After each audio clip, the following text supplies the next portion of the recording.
Thanks for joining us today, Mark. How are you? I'm good. Good to see you guys again. Great to see Yeah. you again. It's been way too long. I think I came and visited you in Phoenix a couple years ago, but it's really not been since then. Yeah, and it's interesting for me this particular podcast because I'm used to looking out in my past life. I used to look out at you guys in these miniature student desks, and now we're like all adults talking with one another. And I'll just say this right up front, Seth and Jonathan. Part of the reason that I left Ozark in 2012 is because a lot of the faculty, like you guys now, are coming on, and you were going to be better than me, and I wanted to leave before you could figure that out. I don't know about that. That's pretty big shoes to fill, but thank you. We I will prefer the say, explanation that we finished you off. Like you were so weary of our year that you were like, never again. I can't. I 2,000 can't. mile distance. Or it's like a parent would say about the final child, we knew we couldn't do better than this, so it's time to stop. Oh, well, I'll take that. I So will. I will say, you say all that, but when it comes to bookshelves, I think you win for the most impressive. he's got his own books behind him. Yeah, It's exactly. See, mine goes for a simplistic aesthetic. Yours is the clutter, but like Mark's just kind of hits both at the same time. It's aesthetically pleasing, but also full. The so real scholar's bookshelf. suck Sure, up. sure. We'll let it be that. I gave away about three-fourths of my books when I came to the church, and everyone it comes to my office and goes, "You have so many books." Yeah, sure. They actually closed down Hills Peak. Really? Yeah, it's does they gave away all their books and they're doing something else now, but they don't do that anymore. How about that? Okay. I know all my free books are gone.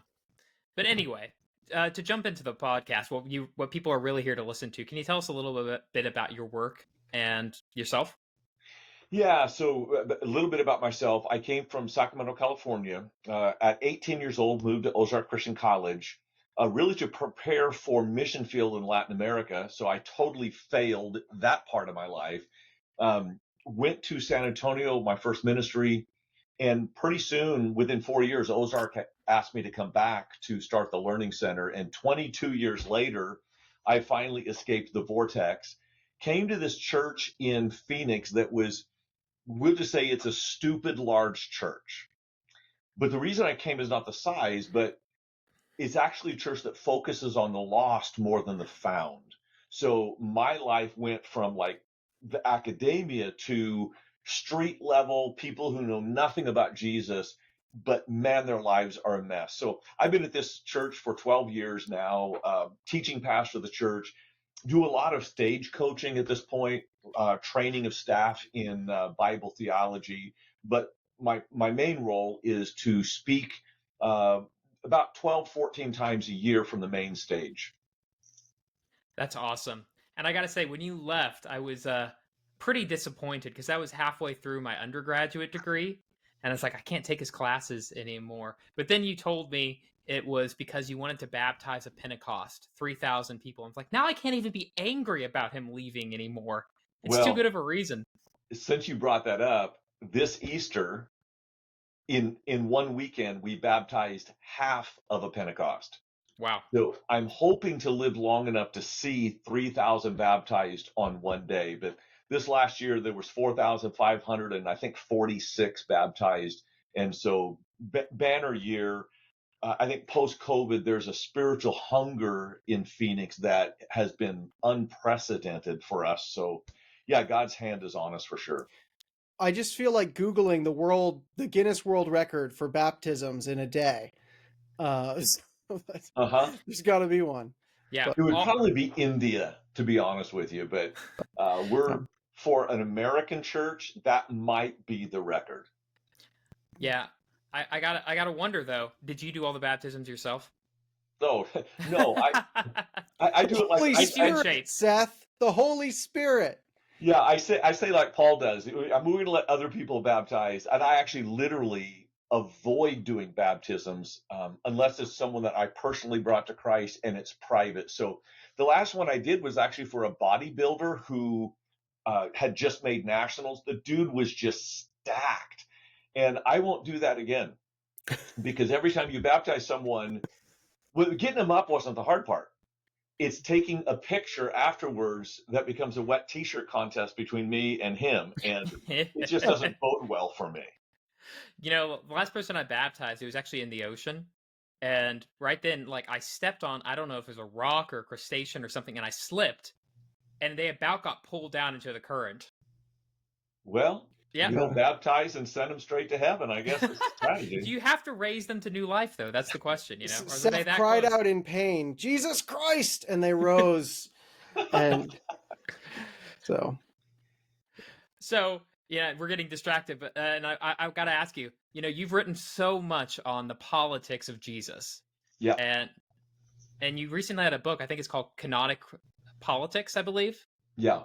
Can you tell us a little bit about what led you to begin this investigation of the politics of Jesus? Because politics is just such a nice, friendly, fun topic for everyone today. Yeah, well, it's actually, as you know, the topic of my dissertation was the politics of Jesus. And I invented the term kenotic politics.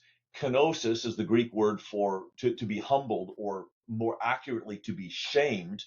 And it was always an insult until Philippians chapter 3, when Philippians 2, when Paul takes it as a compliment of Jesus. And it's because of the way Jesus addressed politics as, I'm not here to be served, but to serve. I mean, that was the quintessential statement of Jesus.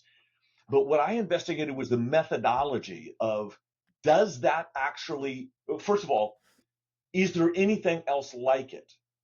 And as far as I could discern in all Hebrew, Greek, Aramaic, Latin literature, there was nothing like it until Jesus Christ in 30 AD.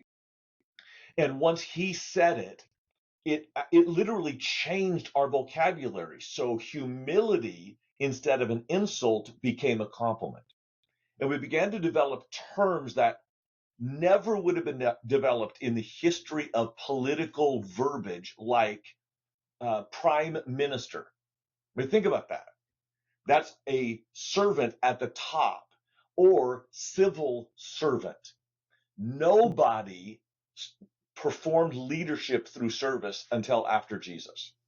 Yeah, because the word minister is versus magister, which was a leader, but a minister is someone who serves. Yeah. Yeah. Well, that's really interesting.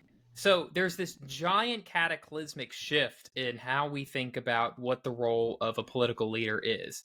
And it seems like what you're saying is now they've become not so much the person who sort of rules over you with an iron thumb to bring order into the world, but more so someone who serves, who goes out and does the public good, who's someone who sacrifices themselves. And it was modeled after Jesus. Yeah. And whether or not they're actually doing that, the verbiage surrounding leadership is servant leadership, particularly in the 1980s in secular or business leadership. Servant leadership became like this big push in corporate America because it actually works.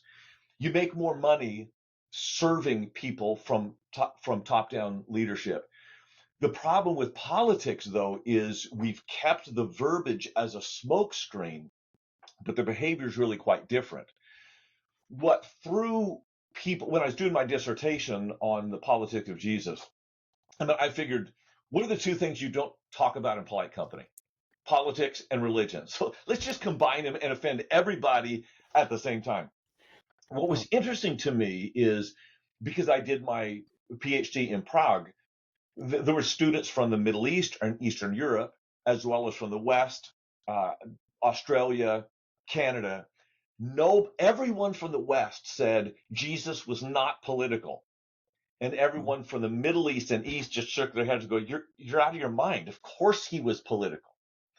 What trips us up in the West, other than this misunderstanding of separation of church and state, is the idea that power is politics. And because Jesus used power differently, he could not have been political.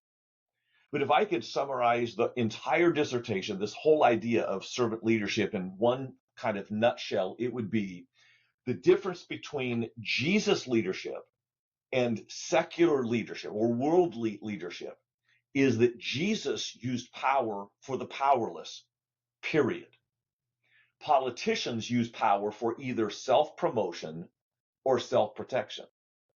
So regardless of how you wrap it or spin it, when a leader, church leader, political leader, business leader, uses power for self-promotion or self-protection, that is antithetical to the leadership that Jesus promotes. He's not against power, but all our power should be used for the powerless and not for building my own power stream. Okay, so this is a radically different vision of what politics is, what power is, and that's one of the reasons we often fail to see that he's political. What should what would we do with a statement like "Render unto Caesar what is Caesar's, and unto God what is God's"? Many would take that to mean that he's saying, "No, I'm not political. Let the political have its own realm. I want." Okay. Something else. I'm turning over here because I need to get something from my bookshelf. This is one of my antiquities. Okay. It is the coin that Jesus called for when he was asked that question. Should we pay taxes to Caesar or not? Okay. I know you can't see it here, but this is Tiberius Caesar. It's the closest we come to a Polaroid. When I picked up this coin, and people always ask me, well, how did you get that? I can't tell you. That it has something to do with Amazon and Google. When I read it, this stunned me. Do you know what it says on the outside, Jonathan? Nope. Property of Marky Moore. Again, this is literally Tiberius Caesar, the emperor, over Jesus' day. So when Jesus said, do you have a denarius? Well, I do, right here. Around the outside, I'm gonna read it for you, and you tell me what Jesus means. It says DIVI. That's an abbreviation for, is Latin. DIVI, God. Oh. Yeah, God, divine. Divine. Yeah. Caesar, son Tiberius. So it's Tiberius, son of the divine Caesar. On the back, it has his wife sitting on a throne, and it says Pontiff Maxim, the great bridge between the gods and earth. This is freaking blasphemy. And they have it in their pocket in the temple of God. So when you ask Jesus, hey, should we pay taxes? Just to the northwest corner of the temple compound where he was standing was the Tower of Antonius, with Roman soldiers watching. They weren't normally there. It was just for festivals that this contingent of almost 1,000 soldiers, 900 soldiers would come down. They're ready to put down a rebellion. They're listening. They're watching. If Jesus says, don't pay taxes to Caesar, they arrest him. If he says, yeah, pay taxes to Caesar, then all the people go, you're not our Messiah. We want to overthrow Rome. What Jesus said was far more radical. You have this in your pocket, in the temple of God. It's blasphemy. And the reason you're even asking me this question is because you have already bought in to the financial system of the pagans, and you're now beholden to idolatry in your pocket because of the political commitments you made, because you didn't trust God alone. Mic drop moment. But all he had to say was, huh. And everybody knew he had got him. Because the image of Caesar is on that. Look, the only reason Caesar has power over you is because you have tried to get power with Caesar. And that's the problem with our political system, is that we have people who are looking to the government as God to solve their problems rather than trusting in God. It is not a statement about separation of church and state. It's a statement about primary loyalties. And once you give up primary loyalties, you will be beholden to the idolatry of those primary loyalties. Yeah, thanks for that. But it does sound a bit like the world of Jesus and the politics of his days, a bit of a foreign world to what is today. But there are some similarities. Can you paint us a portrait of how it was different and yet how we Mm. can translate that into a 21st century American context? Yes. So here are the two big differences. Israel was, in its best case, a theocratic state. And even King David was not the true king. He was a vassal king, and God was the true king. Okay. But Israel is not free right now because they didn't make God king. They tried alliances with Egypt and Assyria and Babylon and Syria, and Rome was the latest Flava Flav of giving your loyalty to someone other than God.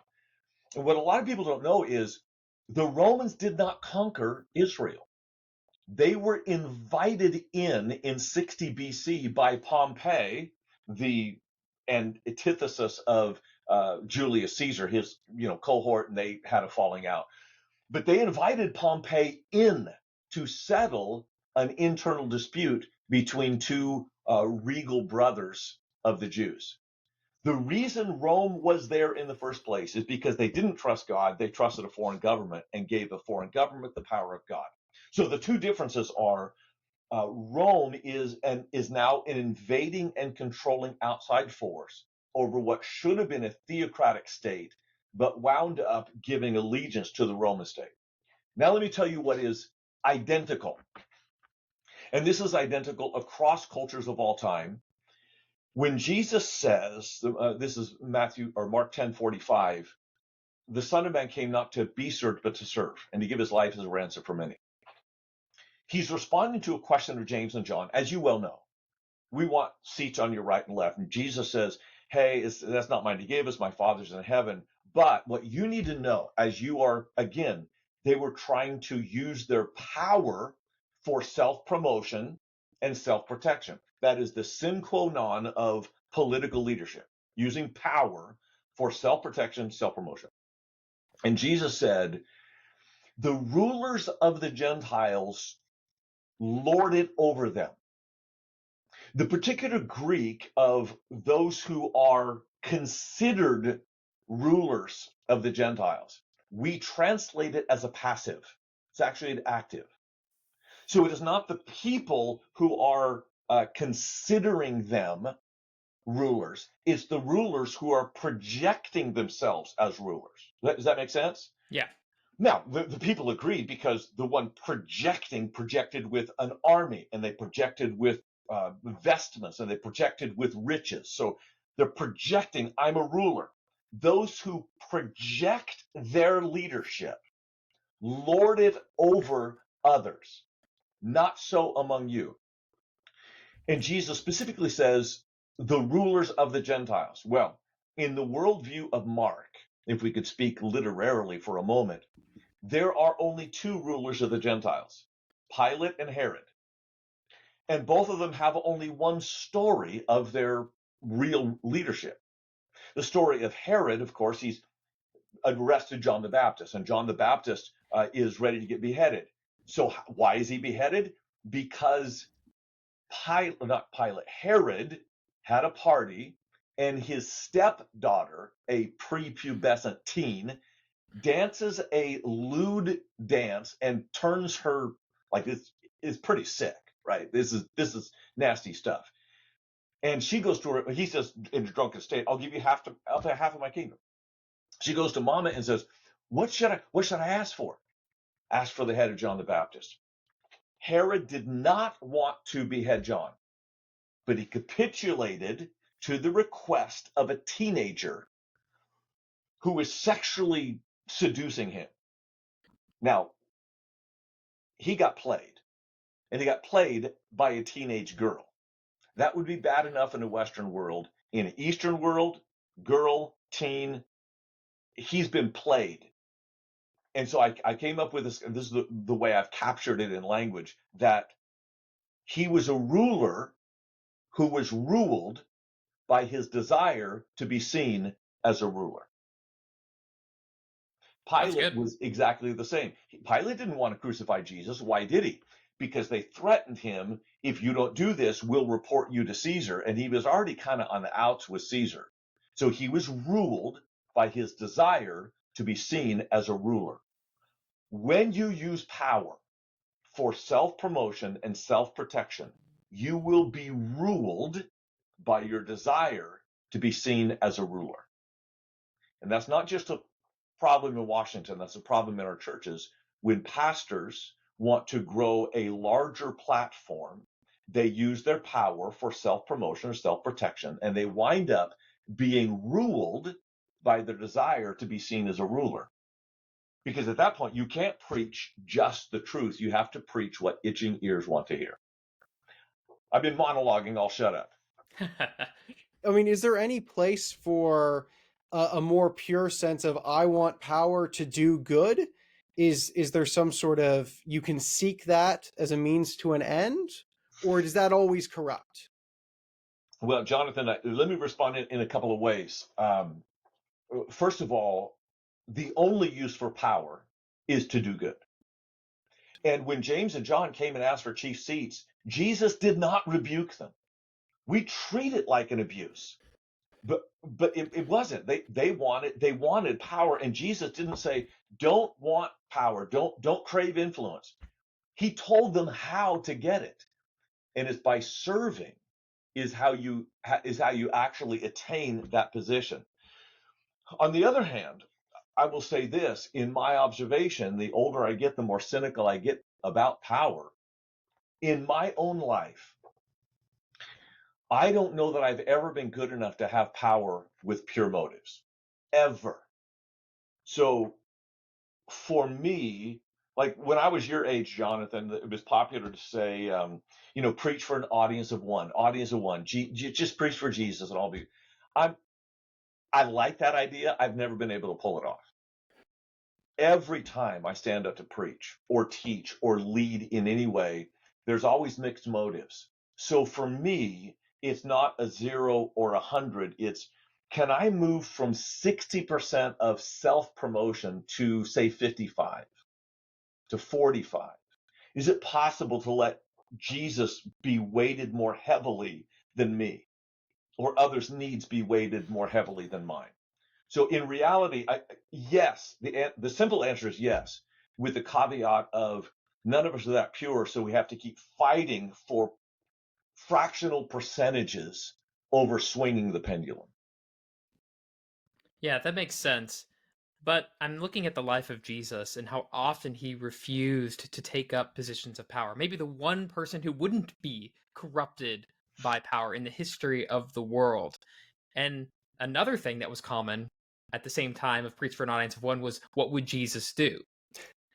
Do we take that then as an example that we should not seek political power if Jesus himself didn't seek it? Well, or not is even that seeking abusing it, the because text? he's rejecting it. Yeah. So, I mean, you could say it's one thing not to seek it, but when it's thrust upon you, you rise to it. Jesus, when it's thrust upon him, turns away from it. Well, unpack that for me, Jonathan, because I'm trying to go through the Gospels and I don't really know the scene you're talking about unless it is John 6:15, where they tried to make him king by force. That is one of the scenes I was actually thinking of. I'm going through John with some college guys, and we just went through that text.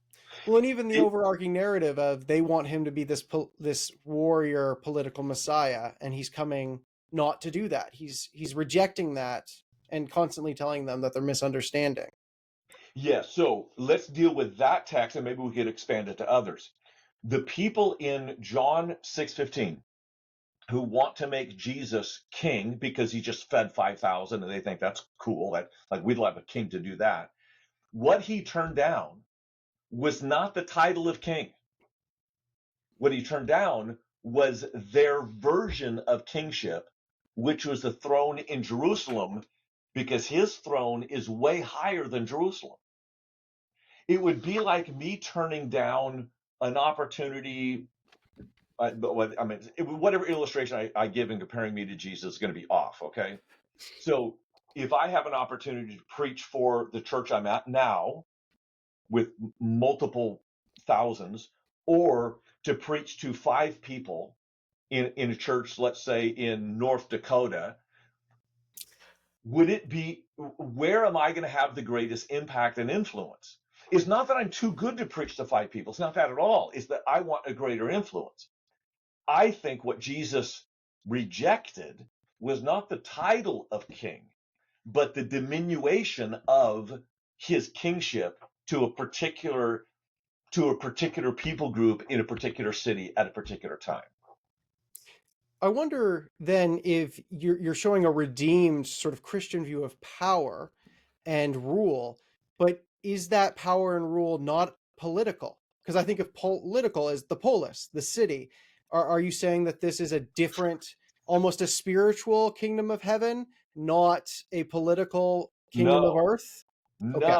no, it is on earth. So let me go back and clarify what I mean by political, okay? Because I thought deeply about this, Jonathan.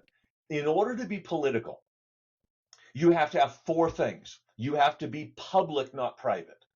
So a university professor of political science is talking about government and politics and strategy, but he's not political because it's private. You have to join the class to get to him. Second, you have to have an identifiable group of followers. In other words, they have to be able to put a label on you, like Christianus. The original title for Christians in Acts 11, this is so fascinating. Bit of a tangent, so I apologize. You have the word Mashiach, which is a synonym for king. You translate that into Greek, the universal language, so it's not just a Jewish king, now it's a universal language, and you put an anus ending on the word, which is Latin. So it's a Hebrew word translated into Greek with a Latin ending, which is inclusive of all political systems. Why do you put a Latin ending on a word in Antioch of Syria where they speak Greek? Because if you register for a group to meet in Syria, the governmental language is Latin. So I do think it is political. So here, going back to the definition, it has to be public. It has to be an identifiable group of followers. There has to have power to affect change. That could be military power. It could be influence power. It could be financial power. But you have to have power to affect change.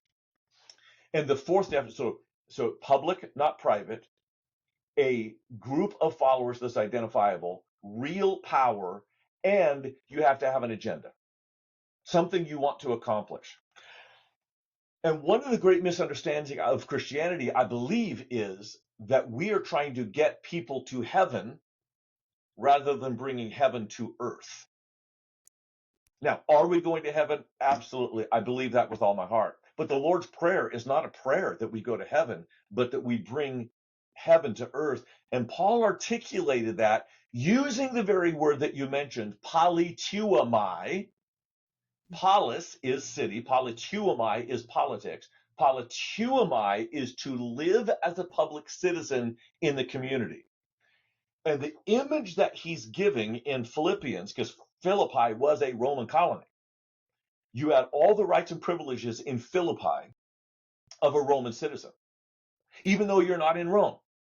You could dress like Romans, not just anybody could wear togas. Like that, he had to be a Roman royalty to do that.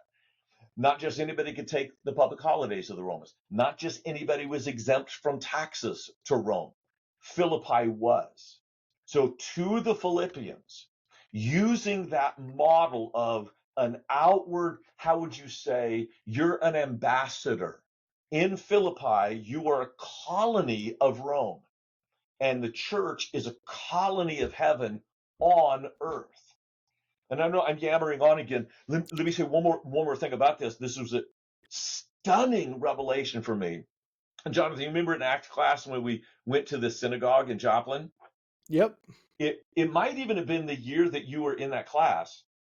There was a very liberal student rabbi from Cincinnati, and she said, we don't really believe in heaven. We don't really believe that the Bible, the Torah, was written by Moses. We're not really looking for a Messiah. So afterwards, we go into the fellowship hall, and they're having the oneg, which is the time of refreshments. And as they were giving the barakah, the blessing over the bread and wine, an old man from the synagogue came up to me, kind of sidled up to me. He was a history professor at Missouri Southern State University. And he said, not all of us are liberals. I said, what do you mean? He goes, some of us are looking for a literal Messiah. Huh. To which I said, what would that Messiah look like? And he gave this answer that point by point described Jesus of Nazareth. He knew it and I knew it. He was baiting me.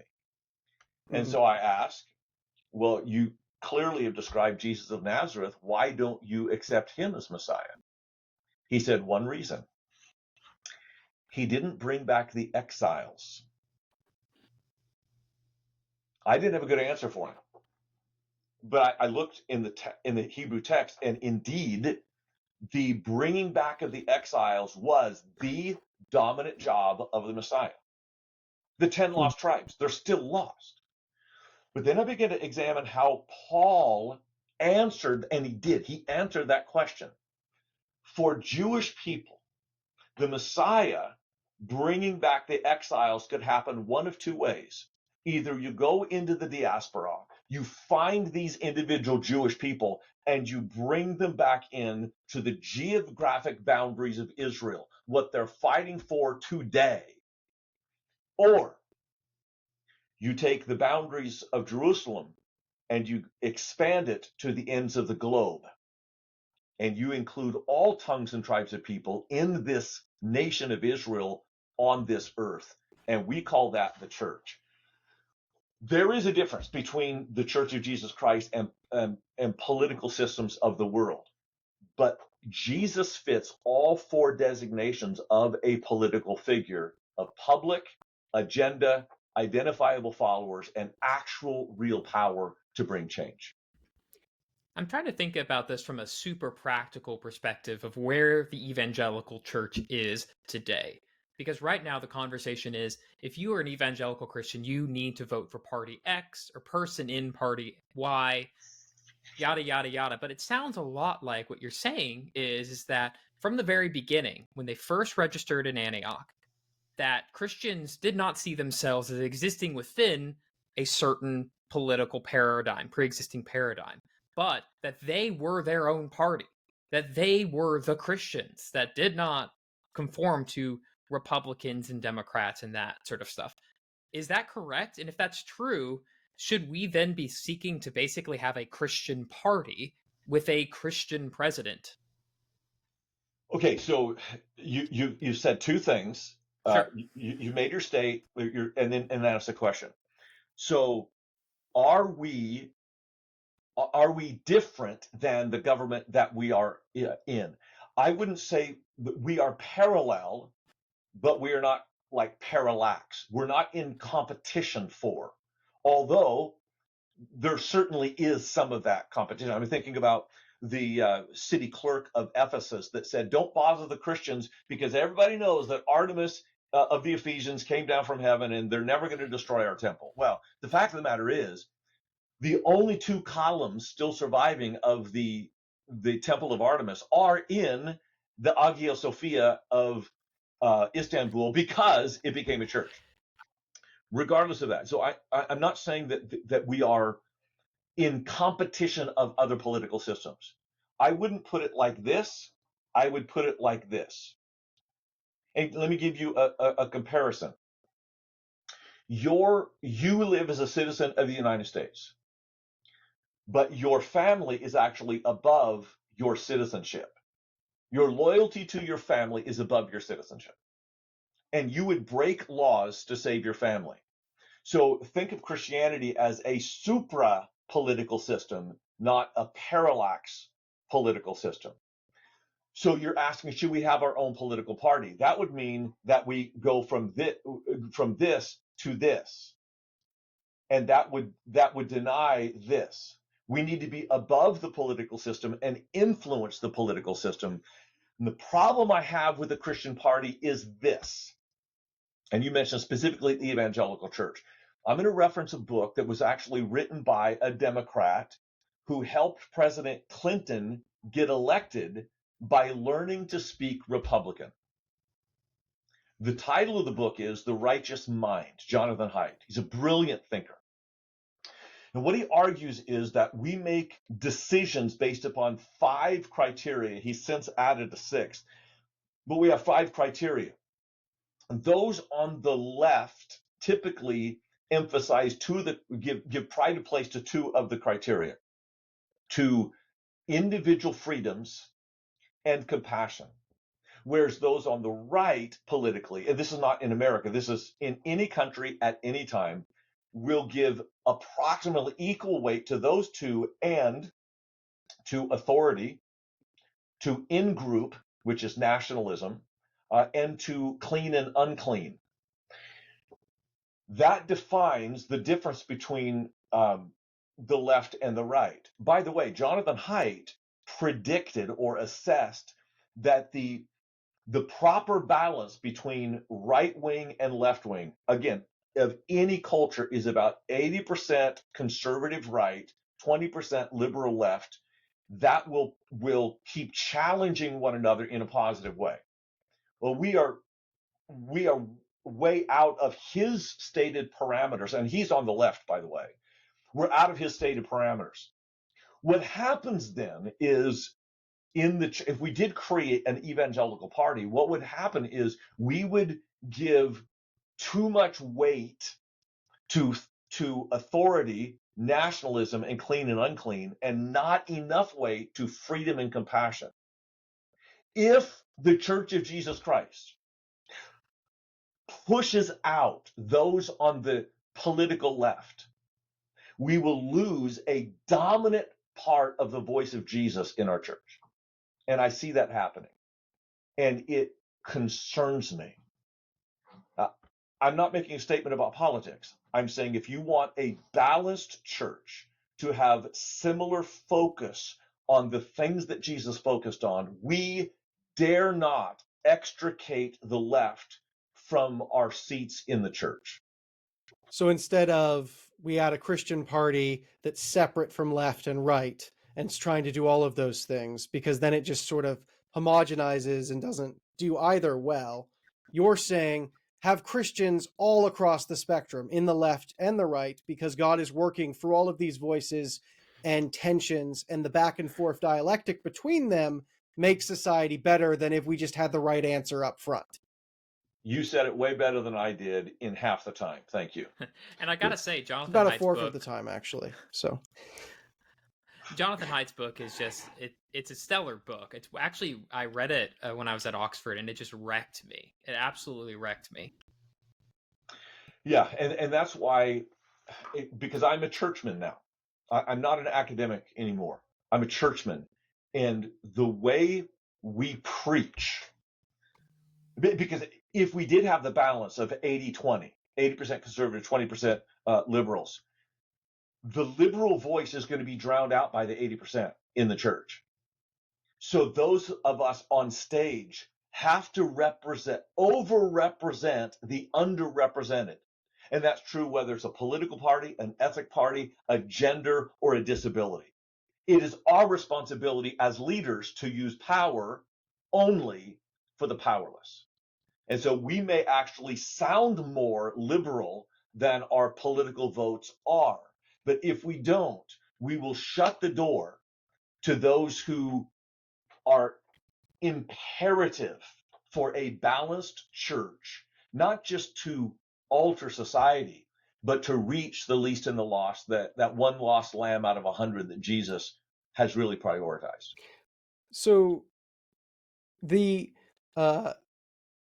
Christians should not have their own party, and the kingdom of heaven is not identical to the kingdom of earth, but it is coming down into it. And you believe there should be Christians in all these different parties. Should those Christians be using their faith should Christianity be part of the discussion and argument for certain government decrees? And should we be overtly bringing our faith into what we're arguing in those cases? Because the kingdom is coming down. Should we be overt in that? I am doing this as a Christian for Christian reasons. Yes. And the society should change to become more Christian, even if they aren't Christian. I don't expect society to become Christian. I will say this.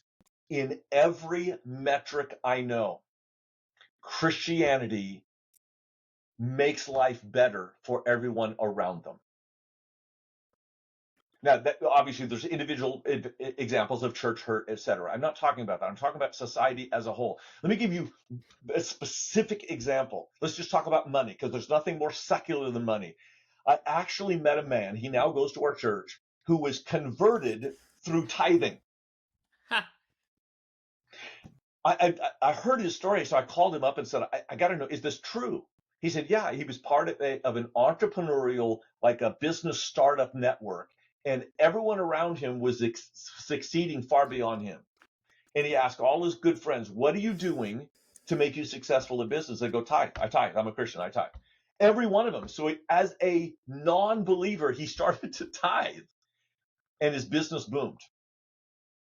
Not because of the blessing of God, but because tithe shapes your approach to finances and investment. It takes your inward focus and turns it as an outward focus. And businesses that thrive are outward-facing businesses. They're service-oriented businesses. And when he learned that, he learned to tithe and learned to be outward-facing, his businesses thrived. Now, I'm not saying every Christian business thrives. What I'm saying is Christian principles thrive. I had a chance to sit down with a very high official in China in a private meeting. He is overseeing the rebuilding of the Silk Road. And this Buddhist Chinese government official said, I hope China becomes Christian, not Muslim, because the Christian worldview is better for business. Okay, that's one example. We could talk about hospitals. We could talk about women's rights. We could talk about civility in language. At every level that I am aware of, right to life, to business principles, to respect for diversity ethnically, the foundational principles of Christianity will make us better educationally, scientifically, medically, economically. And So- what's real funny is the major economic systems today, whether socialism or capitalism, were Christian inventions. So whatever side you come down on that, it's a Christian invention. Capitalism was invented by monks. You talk about Rodney Stark, he talks about that. Socialism was highly influenced by the Christian socialist movement. It's just funny today that the economic systems we debate about were developed by Christians. Yeah. So I would say, in answer to your question, briefly, Jonathan, should Christians, whatever party they're in, influence the politics? Yes, we're salt and light. We're a city on a hill. We're the hope of the world. The local church is the hope of the world. If we don't have that, God help us. Can I hit you with a really controversial question given contemporary politics? Sure. We haven't done controversial stuff yet, so No, let's of get to course that not. now. Yeah, Yes. exactly. Would Jesus be anti-war?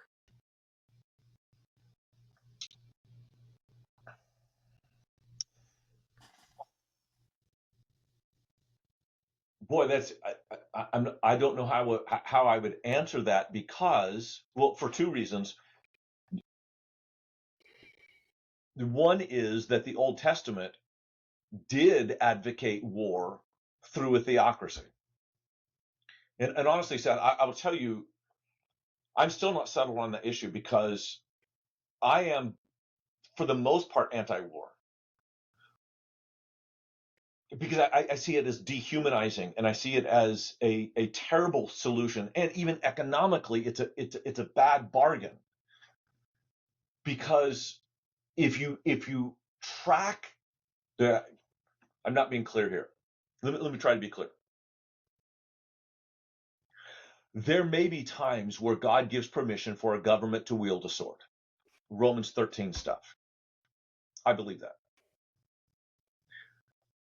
Outside of World War II, I do not know of a war since World War II that is justifiable economically, morally, or politically.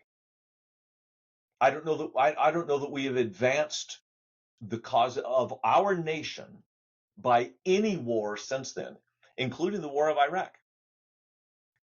It it it lasted longer than any other war, and it didn't change the level of terrorists or antagonism in the Middle East towards the West.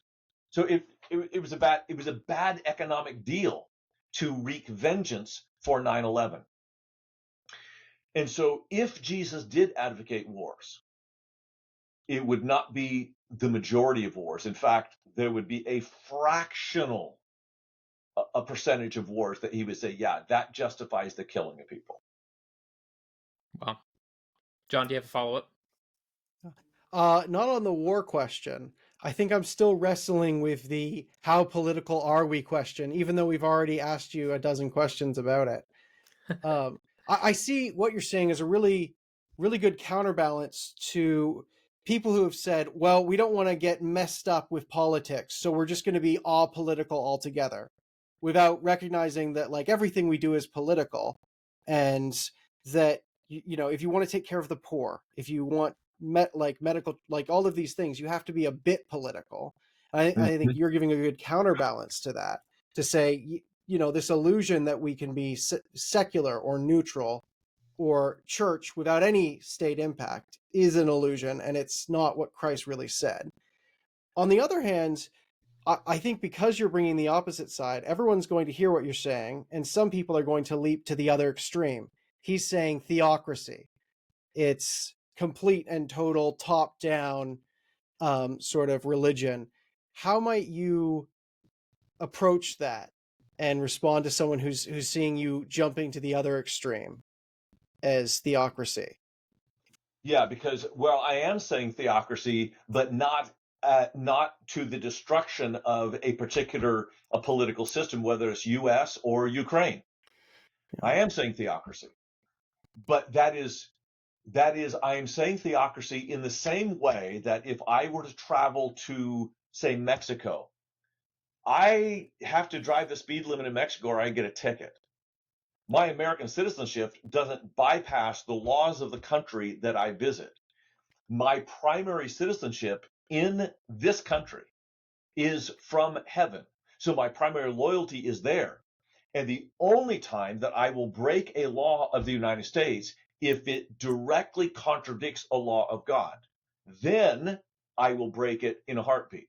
Or if I am mandated to do something that God tells me not to do. And if you look at civil disobedience in the Bible, the three examples we have of the midwives over Moses, Daniel, and Peter and John in front of the Sanhedrin, the only time they broke a law where they were is when they commanded them to do something God told them not to do, or they were commanded not to do something God told them to do.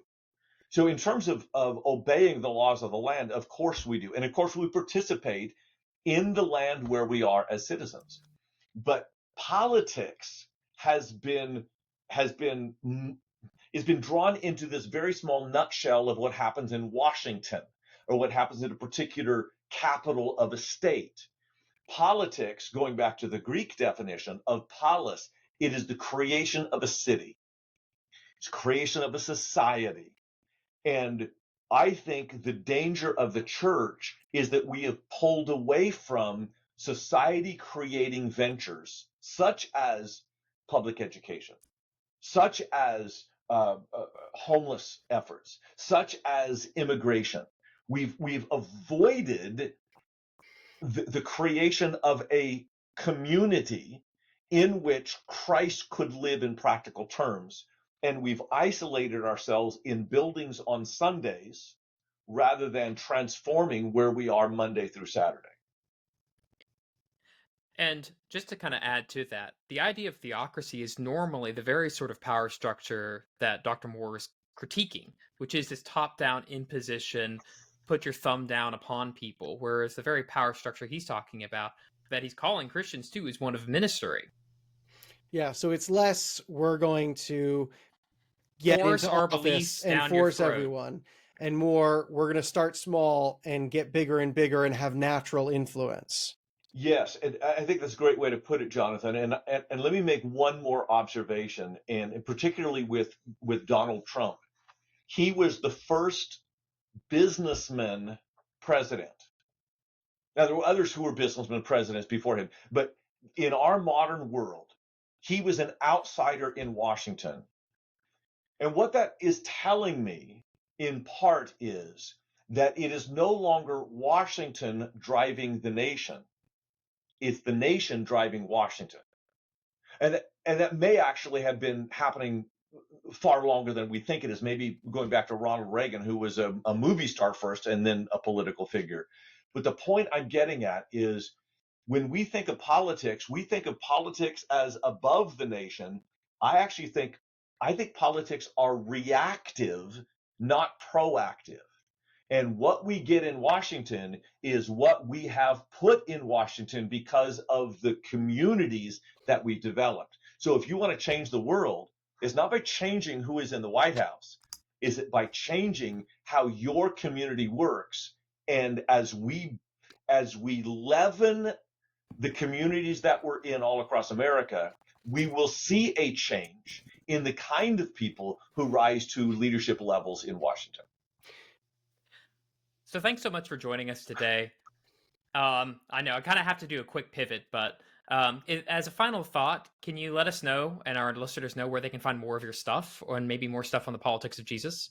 Oh, thank you. I keep a website. I keep it myself, so it's not always up to date, but markmoore.org. You can listen to all the classes that Seth and Jonathan were in. They're all online. They're all for free. All the books that I've ever written are up there in some form or another. I have a new one coming out in the fall on Jesus, the Master Leader, which is a kind of a boots on the ground level leadership principles that we've talked about here that will be good for business families as well as church leaders. So yeah, the markmoore.org is the one-stop shop for everything me. Thanks again for listening to the Spiritually Incorrect podcast. If you like what you heard, don't forget to like and subscribe below, or to check us out on Spotify. And if you want to hear more from this week's episode or guest, our Patreon account has exclusive unaired content, often featuring up to an hour of additional footage and interviews for each episode. We save some of the most controversial and pulse-pounding topics just for our Patreon members. Members get access to that, plus the chance to meet monthly with Jonathan and I, suggest episode topics, join us live for an episode to ask the special guests questions, or even get a personalized episode custom-made just for you. Check out our Patreon link in the description below. And don't forget to check out our official website at spirituallyincorrectpodcast.com to see what else you're missing out on. Sound effects from Zapsplat.com. Special thanks to Jordan Birch, whose song Starry Night provides the intro and outro for this podcast. You can hear more of his music on YouTube or Spotify.